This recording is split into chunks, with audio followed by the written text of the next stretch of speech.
Hello les amis, j'espère que vous allez bien. Bienvenue dans cette vidéo. Nous allons voir aujourd'hui les Computed Properties. Alors l'idée derrière ce nom-là, alors nous avons sur Vue.js ce qu'on appelle les Computed Properties. Je vais revenir dans notre dernier exemple. Je vais commenter juste cette partie-là et inverser ici sur notre dernier exemple. Alors j'ai rajouté ce bloc-là qui permettrait juste j'ai juste rajouté cette partie-là en quelque sorte, qui permet donc d'avoir le nombre d'utilisateurs qu'on a filtré depuis la dernière vidéo. Si vous vous rappelez bien, nous avions donc notre input ici qui permettait donc de filtrer, de faire des recherches en utilisant les watchers ici de notre tableau.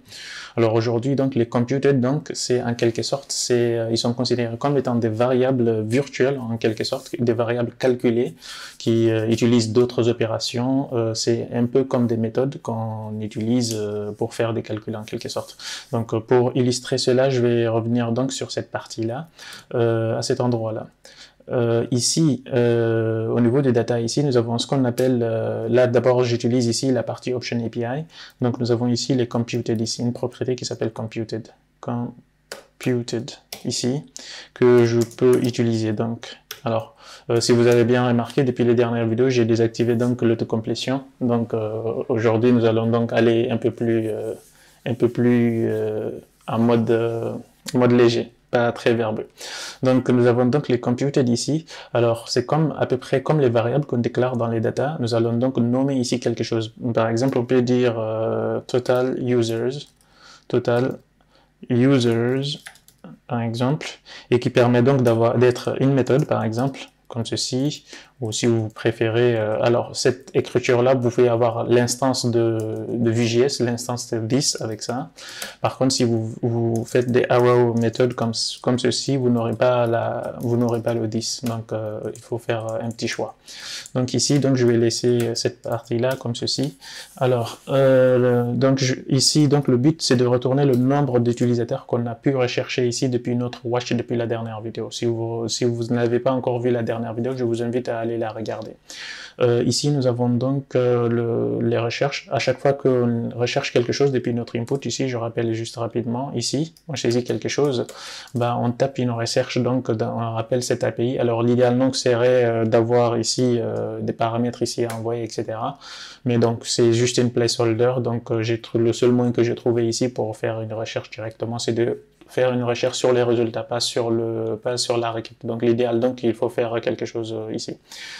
Donc notre input ici, nous avons ici, et donc on a donc la partie data ici à cet endroit-là. Ce que je vais faire, donc je vais faire juste un log ici de JSON, le résultat qu'on reçoit depuis l'API. Donc si j'affiche ici, on a donc notre tableau ici des utilisateurs. Si j'affiche un élément, nous avons donc l'adresse ici, le company, et supposons on a le name, phone, username, etc., website.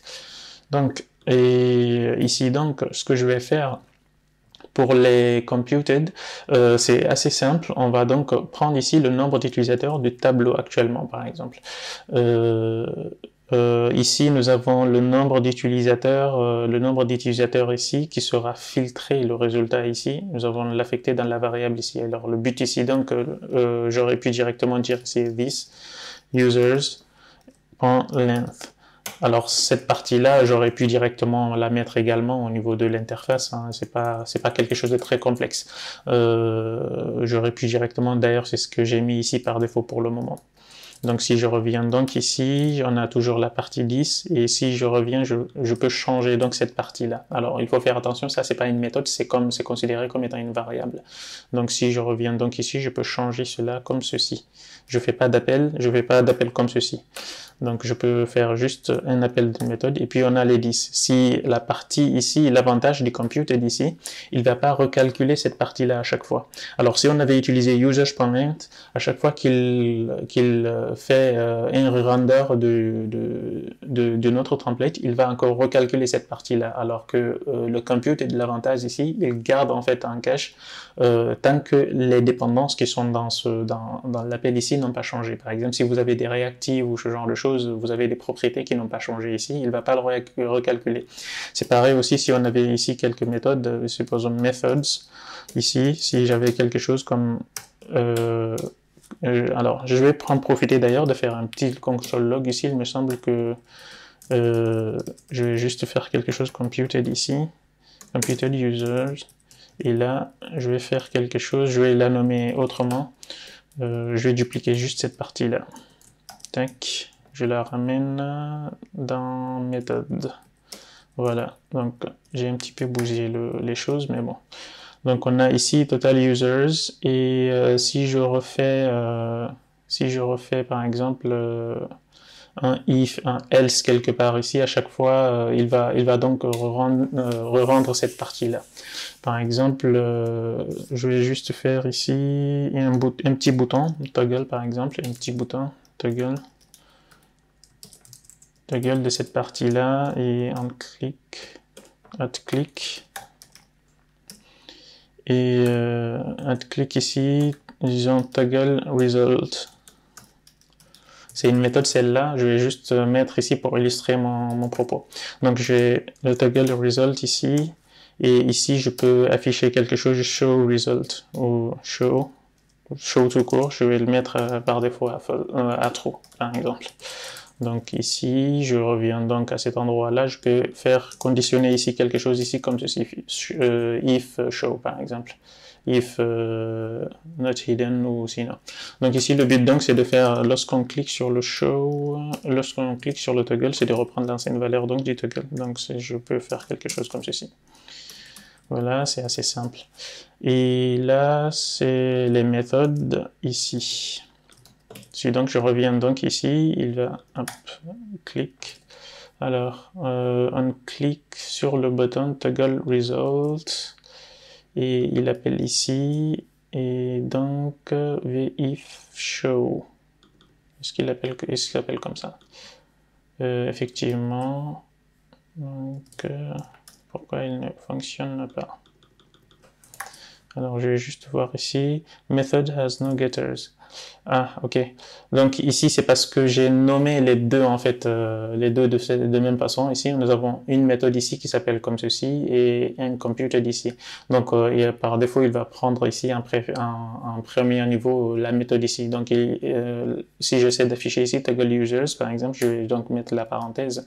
Si je raffiche, on voit bien, option, total users is not a function.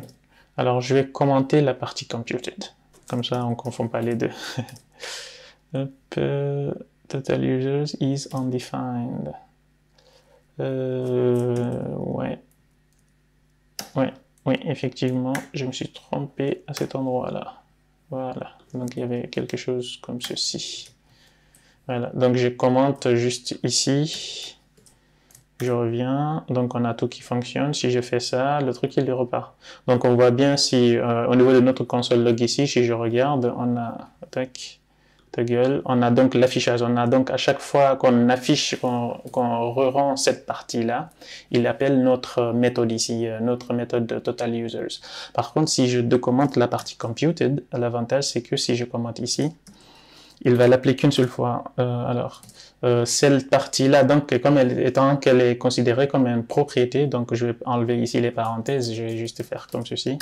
Donc ici, on aura donc notre calcul, on a donc notre computed result une fois, et puis si je toggle et je raffiche, la partie ne change pas, donc on peut enlever, on a donc une certaine réactivité plus avantageuse à ce niveau-là.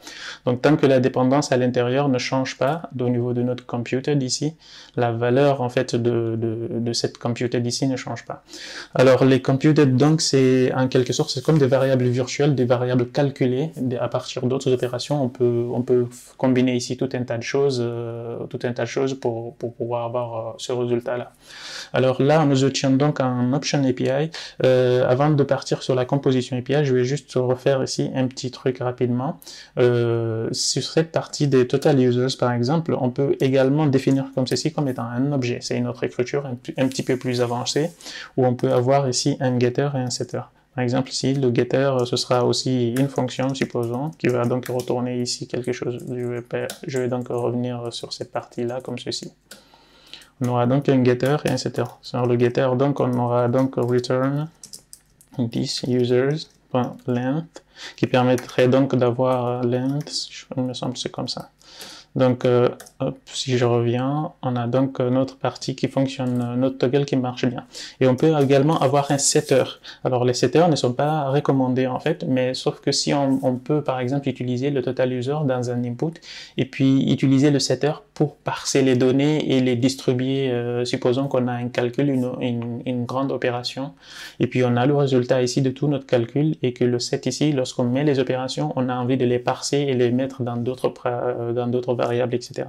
Donc on peut donc utiliser le set dans ces conditions-là. Mais donc il faut privilégier tout de même les inputs qu'on a et ne pas utiliser ici les setters, quoi. Donc autant rester donc sur cette écriture simpliste qu'on a ici de départ. Voilà, donc à peu près on a vu ici, lorsqu'on appelle ici cette méthode-là qui s'apparente comme ça dans notre méthode ici de Vue.js, on a cette partie du code ici qui est rappelée à chaque fois qu'on raffiche le résultat ici, à chaque fois qu'on affiche ici.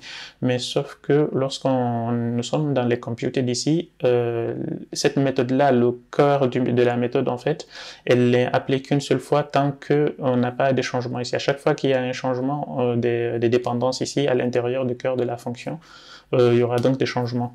Et sinon, il garde la valeur initiale et il la raffecte à chaque fois. Donc ça peut être une donnée complexe si on a calculé par exemple tout un tas de, supposons qu'on a 1000 utilisateurs ou ce genre de choses, ça peut être utile de faire des opérations et d'utiliser donc les computed pour garder le résultat et d'optimiser donc en performance notre interface. Ici donc on a vu donc à peu près le fonctionnement. Je vais supprimer juste cette partie là et puis je vais revenir donc en option, en composition API. Je vais mettre la partie donc setup ici, la partie setup. Donc on a vu data et puis on va faire donc un petit exercice rapidement. Dans les prochaines vidéos on verra pas donc cette transformation, je vais aller directement au but et voir donc le cœur du sujet pour le moment, juste pour s'habituer de cette écriture là, de partir de cette écriture option et de la convertir donc en composition API. Et ça peut être utile de voir comment convertir ça rapidement. Donc ici la partie data, comme on avait vu, je peux le faire directement, const ici, const input égale ref ici qui vient donc de vue et ref de string par exemple. Donc on peut enlever ça, tac, comme ceci. Et ensuite, nous avons les users ici, qui sont en tableau. Pour le moment, je peux rester comme ceci. Alors ici, j'aurais pu mettre ici un TypeScript et puis partir ici quelque chose, mais bon, on est en JavaScript, je vais laisser comme ceci.